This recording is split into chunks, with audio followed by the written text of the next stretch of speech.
Good evening. Let's see, who do I have here? Good evening.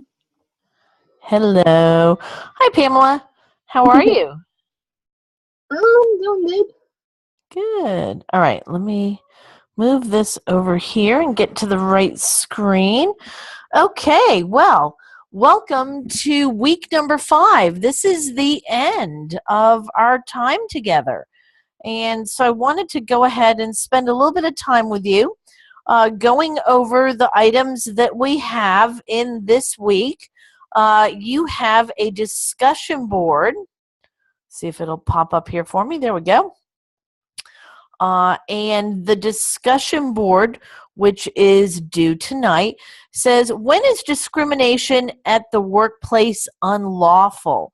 And when is discrimination at the workplace lawful? So please talk about some examples of both. And Jessica and Pamela have their main posts in for this. So discrimination, a lot of people want to talk about discrimination and they assume that if they are being treated differently than someone else, that automatically that means that it is discrimination. Now, it may be discrimination, but there's a difference between discrimination that you can act on, which is unlawful discrimination, and discrimination that happens all the time. If you think about it, I always tell people, you got to look at the word discrimination. Discriminating, if somebody tells you that you have discriminating taste, that usually means you have very good taste. Every single one of us has been discriminated against before, and we have discriminated against other people. Small things. Think about when you were dating people. If you always liked guys who had blonde hair or girls who were redheads, then you were discriminating against other people who didn't have those characteristics. So discrimination doesn't necessarily have to be a bad thing. When it becomes unlawful in the workplace is when you start discriminating against people because of things that they can't change about themselves. So if you discriminate against someone in the workplace because of their race, because of their religion, because of their ethnic background, because of where they were born, and we've thrown gender in there. And in some states, not the federal government, but in some states, they have added disability. And they've also added now in some states gender preference or sexual preference at least. And I would think that gender preference or gender identity is probably one that we're going to see down the road. Now, again, some of those things haven't been put into the federal level, and so these are certain states because every state has its own constitution and gets to make decisions about these things as well. So if you are not hired because of your race, if you are not promoted because of your gender, if you are let go, if you're released from a job because of your ethnic origin or where you were born, that would be unlawful discrimination. If you are let go because you don't get along well with your supervisor, that's not necessarily unlawful discrimination unless the reason you don't get along with them is because of the fact that you are in a protected class. Also, age discrimination is unlawful in the workplace. So it is unlawful to discriminate against people who are over the age of 40, or I should say 40 and over. So that's another area in employment where it's unlawful to discriminate. Now, when can you discriminate against people? Well, let's say that you are a Broadway producer, and you are going to be producing a theatrical representation of Martin Luther King's life. And when you are casting for Martin Luther King, you want to have an African American male play that part.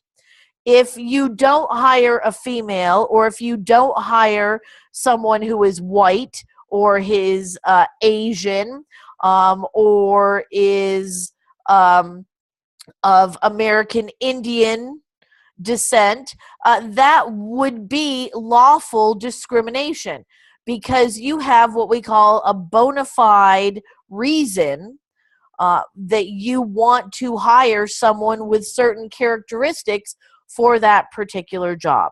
Now, one of the funnier cases that you'll see about this is some people who have sued Hooters. If you think of Hooters, the bar, and the Hooters girls, there have been some discrimination lawsuits for, what if a guy wants to be a Hooters girl? So you can read some of these cases, but bona fide occupational qualifications, BFOQs, if there is a reason that you want a person with particular characteristics for a particular job, and you can justify it legally, then discrimination in the workplace can be lawful. All right, so that's a little bit about discrimination. Now, if you go back into the other items that you have for the week, you have your live session, which of course we're doing right now. I want to remind everyone not to forget to do the end of course survey, because if you do the end of course survey, then I can award you 2 points. Now, you may say, big deal, 2 points, but it's actually 2 percentage points onto your grade. So if you had a 78 at the end of the term, then that could bump you up to an 80, and that would take you from a C to a B.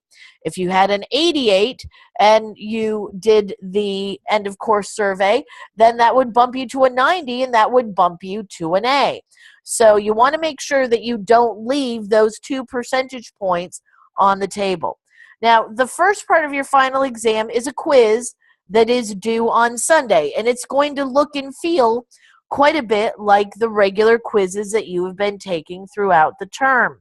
When we get to final exam part 2, this is 10 short essay questions, and you should be answering all 10 of them because you want to earn as many points as you can. You are supposed to have at least 150 to 200 words in your responses. So it's not good enough just to have a sentence or two. You actually need to develop an answer for each one of these questions. You can't copy and paste from the lesson material or from your book. You're supposed to actually write something that is original content, because we'll be checking it for plagiarism.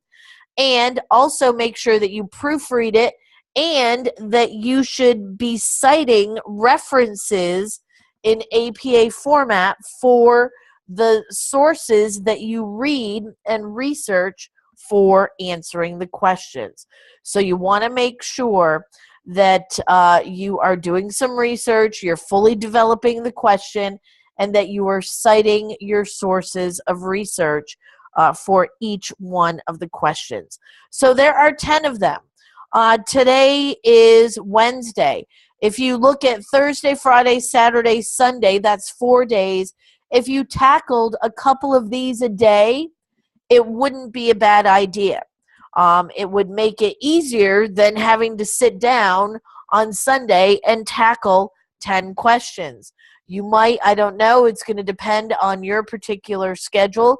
You might be happy doing 5 on Saturday and 5 on Sunday, or 3 on Friday, 3 on Saturday, and 4 on Sunday. However you want to split it up, but they have to be in by the end of Sunday evening, or I can't grade them. So the end of Sunday evening is the very end of the term. So let's take a look at these. Explain the duty to rescue as developed by Yanya V. Biggin case on page 3 of your textbook. So you need to read through that case and talk about what the duty to rescue is in that situation. How does the government balance the competing interests of privacy for individuals with protection for our country? So this is kind of talking a little bit about the Fourth Amendment and how do we balance everyone's need and desire for privacy with taking care of the country as a whole. Has the passage of the Sarbanes-Oxley Act led to more whistleblowers coming forward or not? Sarbanes-Oxley was an act back in 2003 that put a lot more responsibility on corporate executives to sign off on decisions that resulted in some sort of a financial gain or loss. And the reason this was important is because if you go back to the days of Enron and Tyco and MCI WorldCom, you had a lot of executives who were doing really bad things and covering up losses and selling stock so that they made profits when everybody else lost. And then when people found out about it, they started pointing fingers at each other and going, well, we didn't know what was going on. So a lot of them claimed they had no idea that this stuff was going on inside of their companies. So Sarbanes-Oxley basically said, okay, we're going to make managers and especially upper management sign off on decisions so that nobody can come back later on and say, oh, geez, we had no idea that this was going on. So do you believe that it has led to more whistleblowers coming forward? Do you agree or disagree with the policy of many government agencies and public corporations who have a lifestyle control policy for their employees? Like, we don't want any of our employees drinking alcohol. We don't want any of our employees smoking cigarettes, and wanting to enforce that 24 hours a day, not just when they are at work. Has the Equal Protection Clause of the U.S. Constitution been applied correctly in the area of employment discrimination? The OSHA, which is the Occupational Safety and Hazard Administration, has had an extensive impact on American employment since the passage. Do you feel that it's been beneficial or harmful to American businesses? OSHA is all about safety. How do you, what kind of things do companies need to do to create a safe working environment for their employees?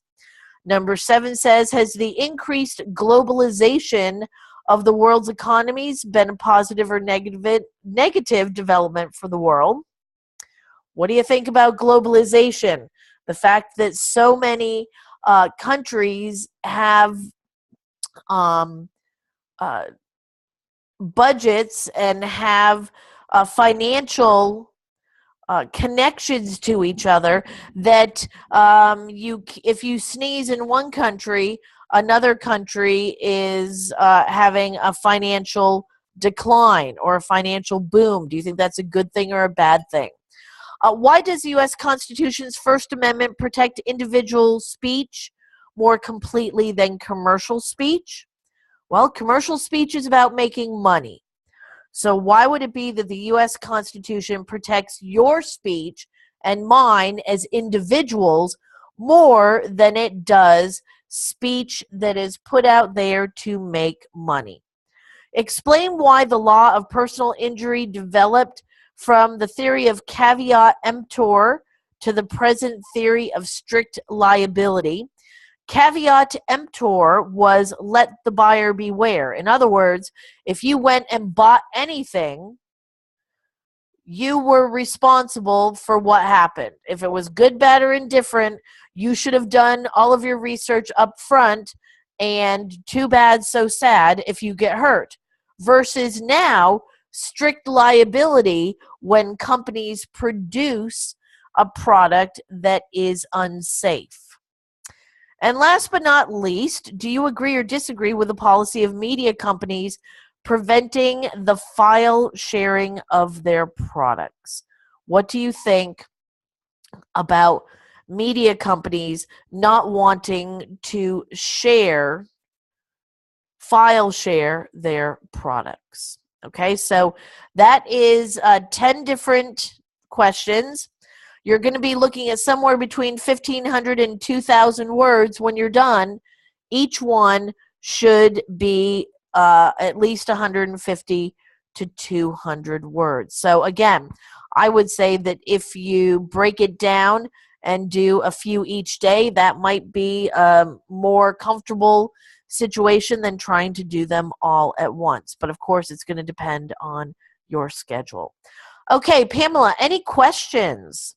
Yes, I have a question about how do you want us to format this? Because I I copied think and that pasted the. Yeah, I think the best thing for you to do would be to, write it out in a Word document. And Mhm. I think that it wouldn't be a bad idea for you to number them. And you could even put the question at the top and then answer it and then list your sources of research and then do number 2, list the question, write your answer, put your sources of research. And that's what I would do for all 10 of them. That's what I was going to do. I just wanted to make sure I was Yeah, I think formulating that's right. fine. And if it's all in one big Word document, as you start writing them, I would just, be saving it along the way.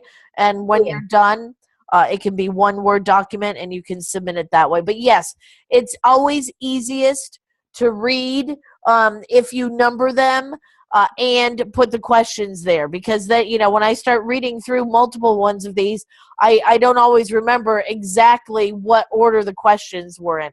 And sometimes students want to, for some reason, they tackle them out of order. And if I don't have the question, I'm like, wait a second, this doesn't make sense for number 3. And it's because you've made number 3 for you different than how it is here. So I think it's best to number them, put the question, write out your answer, put your sources of research, and then go on to the next. Okay? Okay. All right. Any other questions? No, that was the only question Okay. I had dealing with this week's stuff. All right. Well, excellent. Well, I want to tell all of you that it's been a pleasure having you in class. These classes are quick. They're done and over with fast. The good news, if you remember back to when we started, I said, hey, everybody, the good news is you'll be done before Thanksgiving.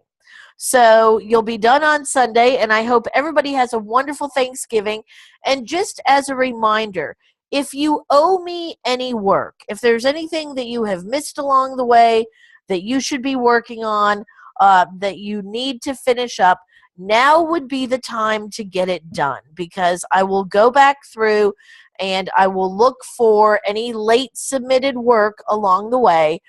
So if you are feeling like your grade could use some improvement, then go back and see if there's something that you missed that maybe you ought to be putting in if you have some time. Even if you take a lower grade on it, it's better than it sitting out there as a 0. Okay? But I want to tell everyone, have a great Thanksgiving. Happy Thanksgiving. Merry early Christmas. Happy Hanukkah. Happy Kwanzaa. Early Happy New Year. All of that good stuff. It's been a pleasure having you in business law this term. And feel free to email me over the next few days if you have any questions or problems getting through these last tasks, okay? All right. Thank you very much for being in chat, Pamela. Anything else I can answer for you before we go? No, I don't have any other questions. Okay, excellent. Well, When then, you thank you very much. did these questions, it helped out a lot. Well, good. I'm glad that you enjoyed them.